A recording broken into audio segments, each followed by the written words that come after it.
What do you make of the racial breakdown of the votes? Right. Did you see that map that the Post did where they had your supporters versus Orange's supporters? I mean, it's quite stark. It's just like Fenty Gray. It's just like Fenty Gray. It's a city divided. White voters are voting overwhelmingly for you, especially in Ward 3. I mean, it was just a huge breakdown. And then, east of the river and in Ward 5, Vincent Orange just dominated the vote there. I mean, what's your feeling on that? Yeah, well, I would offer that it's not just like Fenty Gray. I think in the Fenty Gray we had 4, 5, 7, 8 go one way and 1, 2, 3, 6 go another. And in this, at this point, I'm leading in 1, 2, 3, 4, and 6.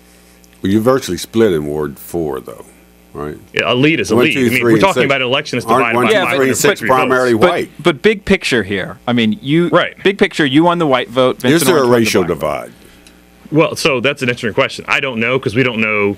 You don't know? Well, let's drill down. We're looking at where the votes came from and assuming that somehow is a surrogate for who the voters are.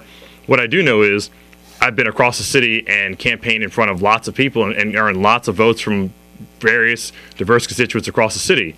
There may be a racial or class divide as we're seeing in the electorate. There may not be, but I don't know it because I'm not actually interviewing each individual voter to find out who they voted for. I don't buy that. There is a racial divide. As a reporter, I go around the city. I see how things are different, and people have gotten into trouble when they say, the snow is picked up in Ward 3, but not in Ward 8. Those types of things. I mean, there is a racial concern. There's a significant drop in the African American community in this city, below 50% maybe now in the last census.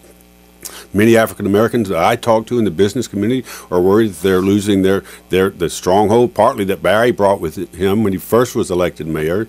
That there is a concern that the African Americans are losing out, and they're not. And you don't see that. You don't. People. Well, I'm not saying that doesn't exist, and in some ways, by continuing to harp on it, that we're not actually exacerbating that fact. But what I can tell you in this election, in my experience, was that the more that I had the opportunity to interact with voters, the more those voters I won over.